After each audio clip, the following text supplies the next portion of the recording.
നമ്മുടെ തിരഞ്ഞെടുപ്പിന് ശേഷം സി പി ഐയുടെ ഒരു കോൺഫിഡൻസ് കുറഞ്ഞു വരുന്നതാണ് ഇപ്പോൾ നമ്മൾ കാണുന്നത്.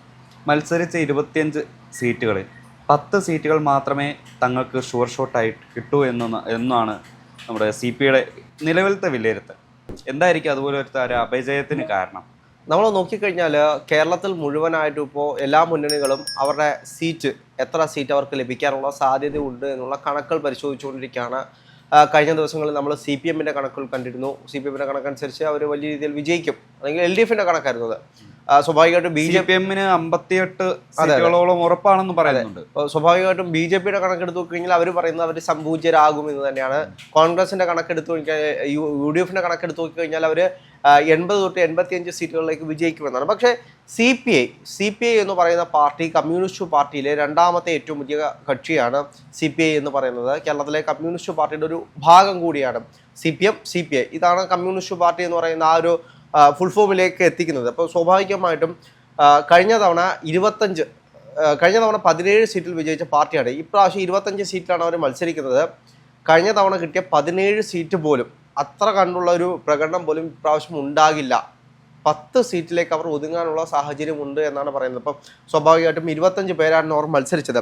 25 പേരിൽ നോക്കിക്കഴിഞ്ഞാൽ അവർ പറയുന്ന 10 സീറ്റ് എന്ന് പറയുന്നത് 1 കാഞ്ഞങ്ങാടാണ്, 2 പട്ടാമ്പിയാണ്, 3 നാട്ടിക, 4 ഒല്ലൂര്, 5 കയ്പമംഗലം, 6 ചേർത്തല, 7 വൈക്കം, 8 പുനലൂര്, 9 ചടയമംഗലം, 10 നെടുമങ്ങാട്. ഈ 10 സീറ്റിലേക്കാണ് അവർ വിജയിക്കുമെന്ന് പറയുന്ന സാഹചര്യത്തിൽ, അതായത് 25 സീറ്റ് കിട്ടിയതിൽ 10 സീറ്റിലേക്ക് സി പി ഐ ഒതുങ്ങി പോകുന്നൊരു സാഹചര്യമാണുള്ളത്. അപ്പോൾ സ്വാഭാവികമായിട്ടും വലിയൊരു മത്സരം നടന്നു എന്ന് തന്നെയാണ് സി പി ഐയും പറയുന്നത്. സി പി ഐ പറയുന്ന മറ്റൊരു കാര്യമുണ്ട്, അവരുടെ 4 മന്ത്രിമാർ ജയിക്കാനുള്ള സാഹചര്യമുണ്ട് എന്നാണ് പറയുന്നത്. 4 മന്ത്രിമാർ എന്ന് വെച്ച് കഴിഞ്ഞാൽ ഒല്ലൂര് കെ രാജൻ റവന്യൂ വകുപ്പ് മന്ത്രിയായിരുന്നു. അതേപോലെ തന്നെ ചേർത്തല നിന്നുള്ള പി പ്രസാദ് കൃഷി വകുപ്പ് മന്ത്രിയായിരുന്നു. ചടയമംഗലം ജെ ചിഞ്ചുറാണി മൃഗസംരക്ഷണ വകുപ്പായിരുന്നു. അതേപോലെ തന്നെ ജി ആർ അനിൽ ഭക്ഷ്യ സപ്ലൈസ് നെടുമങ്ങാട്. അപ്പോൾ സ്വാഭാവികമായിട്ടും ഇവർ 4 പേരും വിജയിക്കുമെന്നാണ് സി പി ഐ പറയുമ്പോഴും നമ്മൾക്കറിയാവുന്നതുപോലെ തന്നെ ചടയമംഗലത്ത് ചിഞ്ചുറാണി തോൽക്കാനുള്ള സാഹചര്യമുണ്ട് എന്നാണ് പരിങ്ങലിലാണ് ചിഞ്ചുറാണിന്റെ ഒരു വിജയം. അല്ല, ചിഞ്ചുറാണി വിജയിക്കുമെന്ന് തന്നെയാണ് സി പി ഐയുടെ കണക്കൂട്ടൽ. സി പി ഐ പറയുന്ന മറ്റൊരു കാര്യമുണ്ട്, അതേപോലെ തന്നെ 5 ഇടങ്ങളിൽ കനത്ത മത്സരം നടന്നിട്ടുണ്ട് എന്നാണ് പറയുന്നത്. അതായത് 10 സീറ്റുകൾ അവർ ഉറപ്പായിട്ടും ജയിക്കും. പിന്നീട് കടുത്ത മത്സരം നടന്നത് 5 മണ്ഡലങ്ങളാണ്. ആ 5 മണ്ഡലങ്ങൾ ഏതൊക്കെയാണ് എന്ന് നോക്കിക്കഴിഞ്ഞാൽ 1 കൊടുങ്ങല്ലൂരാണ്, 2 പീരുമേട്, 3 അടൂര്, 4 ചാത്തന്നൂര്, 5 ചിറയൻകീഴ്. ഇത്രയും സ്ഥലങ്ങളിലാണ് കടുത്ത മത്സരം നടന്നു എന്നാണ് പറയുന്നത്. അപ്പോൾ സ്വാഭാവികമായിട്ടും ഈ 5 മണ്ഡലങ്ങളിൽ നിന്ന് 1-2 സീറ്റുകൾ കൂടെ കിട്ടുമെന്നാണ് സി പി ഐയുടെ പ്രതീക്ഷ. അപ്പോൾ സ്വാഭാവികമായിട്ടും 12 മണ്ഡലങ്ങളിലേക്ക് ഒതുങ്ങിപ്പോകുന്നൊരു സാഹചര്യം സി പി ഐ കണക്ക് കൂട്ടുന്നു. സി പി ഐ അങ്ങനെ കണക്ക് കൂട്ടുകയാണെങ്കിൽ സ്വാഭാവികമായിട്ടും ഈ സി പി ഐ ഇപ്പോൾ നാദാപുരം പോലെയുള്ള സ്ഥലങ്ങളിലൊക്കെ സി പി ഐ കടുത്ത നല്ല രീതിയിൽ സംഘർഷങ്ങൾ ഏറ്റുവാങ്ങേണ്ടി വന്നു, അല്ലെങ്കിൽ അവിടുത്തെ വലിയ പാർട്ടിയിലെ ഒരു ഉൾപോരാട്ടം, അതായത് പാർട്ടിക്കുള്ളിൽ തന്നെ തമ്മിലുള്ള തർക്കം നാദാപുരത്ത് തിരിച്ചടിയാവും. അത് തീർച്ചയായിട്ടും. നാദാപുരം മാത്രമല്ല, ഇപ്പോൾ പല മണ്ഡലങ്ങളും എടുത്തു നോക്കിക്കഴിഞ്ഞാൽ ഇവിടെ എല്ലാം ഇത്തരത്തിലുള്ള വലിയ വിഷയം. അത് മാത്രമല്ല, മറ്റൊരു കാര്യമുണ്ട്. ഇപ്പോൾ ഈ നാട്ടിക, വൈക്കം പോലുള്ള പ്രദേശങ്ങൾ, വൈക്കവും നാട്ടികയും സി പി ഐ കാലങ്ങളായിട്ട് വിജയിച്ച് വരുന്ന സ്ഥലമാണ്. ഇപ്പോൾ ഈ വൈക്കത്ത് നോക്കുകയാണെങ്കിൽ 10 വർഷം മുമ്പ് സി പി ഐയുടെ എം.എൽ.എ ആയിരുന്ന കെ അജിത്ത് ഇപ്പോൾ എൻ ഡി എയിലാണ്. അതുപോലെ സിറ്റിംഗ് എം.എൽ.എ, നാട്ടികയിലെ സിറ്റിംഗ് എം.എൽ.എ ആയ സി മുകുന്ദൻ, അദ്ദേഹം എൻ ഡി എയിലേക്ക് വേണ്ടി മത്സരിക്കുകയാണ്. അപ്പോൾ ഈ 2 ഇടത്തും ഒരു ടൈറ്റ് കോമ്പറ്റീഷൻ, അതായത് 2021 ലഭിച്ച ഭൂരിപക്ഷത്തിൻ്റെ 4-1 പോലും 2026 ഇലക്ഷൻ വരുമ്പോൾ സപ്പോസ് ജയിച്ചാൽ തന്നെ ഉണ്ടാവണമെന്നില്ല. ഇതിനകത്ത് നമ്മൾ ശ്രദ്ധിക്കണം മറ്റൊരു കാര്യം എന്ന് വെച്ച് കഴിഞ്ഞാൽ, ഇപ്പോൾ പി പ്രസാദിൻ്റെ മണ്ഡലത്തിൽ പോലും തോൽക്കാനുള്ള സാഹചര്യമുണ്ട്. കാരണം നമ്മൾ കണ്ടതാണ്, തെരഞ്ഞെടുപ്പിന് കുറച്ച് ദിവസങ്ങൾക്ക് മുമ്പിട്ട് ഒരു കർഷകൻ ആത്മഹത്യ ചെയ്യുന്നൊരു സാഹചര്യം. അതും എവിടെയാണ്? പാർട്ടി ഓഫീസിന്റെ മുന്നിൽ വൈക്കത്ത്. അപ്പോൾ അവിടെ ചെന്നിട്ട് പാർട്ടി ഓഫീസിന്റെ ഫ്രണ്ടിൽ ചെന്ന് ആത്മഹത്യ ചെയ്യുന്നൊരു സാഹചര്യത്തിലേക്ക് പോയി. ഇതെല്ലാം കൃഷിമന്ത്രി അഫക്റ്റ് ചെയ്യും സ്വാഭാവികമായിട്ടല്ല. വൈക്കത്ത് ഒരുപാട് സി പി ഐ പ്രവർത്തകർ, കാലങ്ങളായി സി പി ഐയിൽ ആയിരുന്ന പ്രവർത്തകർ കൂട്ടത്തോടെ ബി ജെ പിയിലേക്ക് പോയൊരു സംഭവം ഉണ്ടായിട്ടുണ്ട്. അത് ഈ എൻ ഡി എ സ്ഥാനാർത്ഥിയായ കെ അജിത്തിന് തൻ്റെ വോട്ട് വിഹിതം വർദ്ധിപ്പിക്കാനുള്ള ഒരു ഫാക്ടറാവും. ഇപ്പോൾ നമ്മൾ പറയുന്നത് പോലെ തന്നെ ഇപ്പോൾ ചാത്തന്നൂർ എടുത്തു കഴിഞ്ഞാൽ ചാത്തന്നൂർ കടുത്ത മത്സരം നടന്നിട്ടുണ്ട് എന്ന് പറയുമ്പോഴും അവിടെ BJP ജയിക്കാനുള്ള സാധ്യതകളും പറയുന്നുണ്ട്. അവർക്കൊരു വിശ്വാസമുള്ള സ്ഥലമാണ് അതെ. ചാത്തന്നൂർ. ഇപ്പോൾ കൊല്ലം ജില്ലയിൽ CPM-നും CPI-ക്കും വലിയ അടിയാണ് സംഭവിക്കാൻ പോകുന്നത്. ഇപ്പോൾ നമ്മൾ പരിശോധിച്ചു കഴിഞ്ഞാൽ കൊല്ലം മണ്ഡലം പോലും വിട്ടുപോകുന്നൊരു സാഹചര്യമുണ്ട്. ഇപ്പോൾ കനത്ത മത്സരമാണ് കൊല്ലത്ത് നടന്നത്.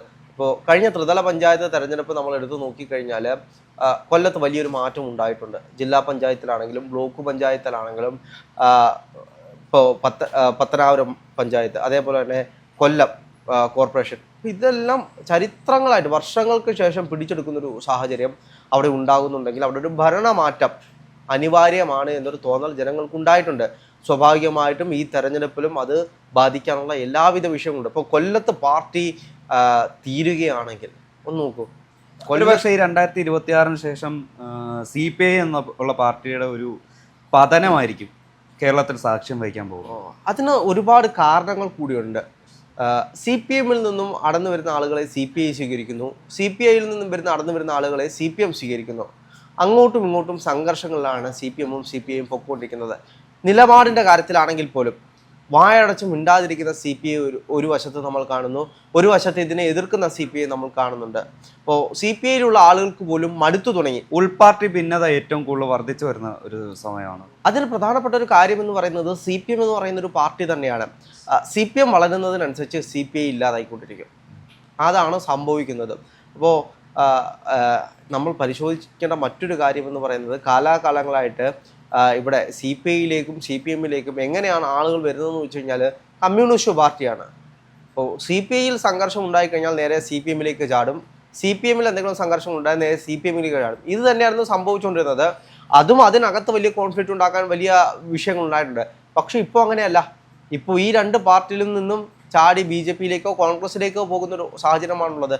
ഇപ്പോൾ കൊല്ലം പോലൊരു മണ്ഡലത്തിൽ, കൊല്ലം പോലൊരു ജില്ലയിൽ CPM-നും CPI-ക്കും വലിയൊരു അടി ഏറ്റുവാങ്ങേണ്ടി വരുന്നുണ്ടെങ്കിൽ കേരളത്തിൽ മുഴുവൻ അത് ഏറ്റുവാങ്ങേണ്ടി വരുമെന്ന് തന്നെയാണ് പറയുന്നത്. ഇപ്പോൾ CPI-യുടെ കണക്കൂട്ടിൽ നമ്മളെടുത്ത് പരിശോധിച്ച് കഴിഞ്ഞാലും 10 മണ്ഡലങ്ങളിലേക്ക് ഒതുങ്ങി പോകുമെന്ന് പറയുമ്പോഴും 10 മണ്ഡലത്തിലും പുറകിലേക്ക് പോയി കഴിഞ്ഞാൽ എന്ത് സംഭവിക്കും? വലിയൊരു തോൽവിയായിരിക്കും CPI-ക്ക് സംഭവിക്കാൻ പോകുന്നത്. ഇത് നിലപാടുകളുടെ ഒരു വിഷയം കൂടിയാണ്. ഇപ്പോൾ PM ശ്രീ പദ്ധതിയിൽ നമുക്കറിയാം CPI എടുത്ത നിലപാട് എന്താണ് എന്ന് കൃത്യമായിട്ടറിയാം. പക്ഷേ CPI-യെ വായടപ്പിക്കുന്നൊരു സാഹചര്യം പലപ്പോഴും കേരളത്തിനകത്തുണ്ട്. കമ്മ്യൂണിസ്റ്റ് പാർട്ടിയാണ് എന്ന് പറയുമ്പോൾ ഇപ്പോൾ ബിനോയ് വിശ്വം തന്നെ നമ്മളെടുത്ത് പരിശോധിച്ച് കഴിഞ്ഞാൽ ബിനോയ് വിശ്വത്തിന്റെ സ്റ്റേറ്റ്മെന്റുകൾ എന്തായിരുന്നു ഈ STPI-യുമായിട്ടുള്ള വിഷയത്തിൽ? തെരഞ്ഞെടുപ്പിന് മുമ്പ് വരെ എനിക്കൊന്നും അറിയത്തില്ല, STPI-യുടെ വോട്ട് വേണ്ട എന്ന് പൂർണ്ണമായിട്ടും വെട്ടിത്തുറന്ന് പറഞ്ഞിട്ടില്ല. പക്ഷേ അതേസമയം വേണമെന്ന് ചോദിച്ചപ്പോൾ വർഗീയവാദികളുടെ വോട്ട് വേണ്ട എന്ന് പറയും. അത് ശിവൻകുട്ടി പറഞ്ഞു. അതിനപ്പുറത്തേക്ക് നമ്മൾ ബിനോയ് വിശ്വത്തിന്റെ നിലപാട് എടുത്തു നോക്കിക്കഴിഞ്ഞാൽ തെരഞ്ഞെടുപ്പിന് മുമ്പിട്ട് മിണ്ടാതിരിക്കുന്ന ഒരു സാഹചര്യം, തിരഞ്ഞെടുപ്പ് കഴിഞ്ഞ് വോട്ടെല്ലാം പെട്ടിയിലായതിനു ശേഷം ഇനി ഞങ്ങൾക്ക് STP-ക്കാരുടെ വോട്ട് വേണ്ട എന്ന് പറയുന്നൊരു നിലപാടായിരുന്നു ബിനോയ് വിശ്വം എടുത്തത്. അപ്പോൾ ഇത് തന്നെയാണ് ഇതിൽ ചോദ്യം ചെയ്യപ്പെടുന്നത്. എന്തുകൊണ്ടാണ് ഇത്തരത്തിൽ കൃത്യമായിട്ടുള്ള നിലപാടുകൾ എടുത്തുകൊണ്ടും CPM-നെ വിമർശിക്കാൻ കഴിയാതെ പോകുന്നത്? എന്തുകൊണ്ടാണ് CPI-യുടെ നിലനിൽപ്പും കൂടെ അവർ നോക്കണ്ടേ? ഇപ്പോ CPI വെച്ച് നോക്കുമ്പോൾ CPM ആണ് അവരുടെ ആകെയുള്ള ഒരു പിടിവള്ളി അല്ലെങ്കിൽ ഒരു ആശ്രയ സ്ഥാനം. അല്ല, നമ്മൾ പരിശോധിച്ചു കഴിഞ്ഞാൽ ഇപ്പോൾ കഴിഞ്ഞ തവണയായിരുന്നു അഞ്ചലും ഈ ചാത്തന്നൂരും ചടയമംഗലത്തും ഒക്കെ എത്ര ആളുകളാണ് CPI വിട്ടു പോകുന്ന ഒരു സാഹചര്യം ഉണ്ടായത്? 100 കണക്കിന് പേർ ഒരു പാർട്ടി അടപടലം വിട്ടുപോകുന്ന ഒരു സാഹചര്യം ഉണ്ടായി. കുറെ പേര് CPM-ൽ പോയി, കുറെ പേര് BJP-ൽ പോയി, കുറെ പേര് കോൺഗ്രസിൽ പോയി. ഒരു പരിധിയിൽ ഈ ഒരു നിലപാടില്ലായ്മയായിരിക്കും ഒരുപക്ഷെ ഈ ഒരു കൊഴിഞ്ഞുപോക്കിന് കാരണം. നിലപാടില്ലായ്മ മാത്രമല്ല, നമ്മൾ പരിശോധിച്ചു കഴിഞ്ഞാൽ ഈ സംസ്ഥാന സെക്രട്ടറിമാർ അല്ലെങ്കിൽ ജില്ലാ സെക്രട്ടറിമാർ, ഏരിയ സെക്രട്ടറിമാർ, ഇവർ തന്നെയാണ് ഏറ്റവും വലിയ വിഷയം. ഇവരെടുക്കുന്ന നിലപാട് 10 വർഷം ഭരണത്തിലിരിക്കുമ്പോഴത്തേക്കും ഞങ്ങളല്ലാതെ വേറെ ആരുമില്ല, നീയൊക്കെ ഞങ്ങളെ ചോദിക്കാൻ ആരാ എന്ന് അണികളോട് ചോദിക്കുന്ന ഒരു സാഹചര്യം. അണികളും മണ്ടന്മാരൊന്നും അല്ലല്ലോ, അവർ അടിമകളൊന്നും അല്ലല്ലോ. അവർ കുറെ നാൾ കേട്ട് ക്ഷമിച്ച് പോട്ടെ പാർട്ടിയല്ലേ എന്ന് പറഞ്ഞ് ക്ഷമിച്ചു പോകും. ഒരു പരിധി കഴിയുമ്പം അവരും മറുകണ്ഠം ചാടും, അല്ലെങ്കിൽ പണി കൊടുക്കാനുള്ള സാഹചര്യങ്ങൾ നീക്കും. ഇത് തന്നെയാണ് കൊല്ലത്ത് നമ്മൾ കാണാൻ പോകുന്നത്. കൊല്ലത്ത് മാത്രമല്ല, കേരളത്തിൽ നമ്മൾ കാണാൻ പോകുന്നത്. കേരളത്തിൽ കമ്മ്യൂണിസ്റ്റ് പാർട്ടി ഇല്ലാതാകുന്നുണ്ടെങ്കിൽ അതിൻ്റെ പ്രധാനപ്പെട്ട കാരണം ഈ താക്കോൽ സ്ഥാനങ്ങളിൽ ഇരിക്കുന്ന ആളുകളാണ്. ഈ സംസ്ഥാന സെക്രട്ടറി, ജില്ലാ secretary, area secretary, block secretary, അങ്ങനെ ഒരുപാട് സെക്രട്ടറിമാരുണ്ടല്ലോ. ഈ സെക്രട്ടറിമാരുടെ നിലപാടുകളും ഇവരുടെ ധാർഷ്ട്യവുമാണ്. ഇവരുടെ ധാർഷ്ട്യമുണ്ട്. അപ്പൊ നീ വോട്ട് അല്ലെങ്കിൽ നിലപാടില്ലായ്മ. അതെ, നിലപാടില്ലായ്മ. പണത്തിന് വേണ്ടിയിട്ടും മറ്റെന്തിനു വേണ്ടിയിട്ടും പാർട്ടി ഒറ്റുകൊടുക്കുന്ന ഒരു സാഹചര്യം. അപ്പോൾ ഇന്ന് പണമാണല്ലോ അല്ല, അല്ലെങ്കിൽ അധികാരമാണല്ലോ അല്ല, ഇതിനു വേണ്ടിയിട്ട് പാർട്ടി ഒറ്റുകൊടുക്കുന്നു, അണികളെ ഒറ്റുകൊടുക്കുന്നു. ഇത് എത്ര കാലം അണികൾ സഹിക്കും? ഇതാണ് ഇവിടെ സംഭവിക്കാൻ പോകുന്നത്. ഇതായിരിക്കും CPI പാർട്ടിക്ക് ഏറ്റവും വലിയ അടി കിട്ടുകയാണെങ്കിൽ സംഭവിക്കാൻ പോകുന്നത്.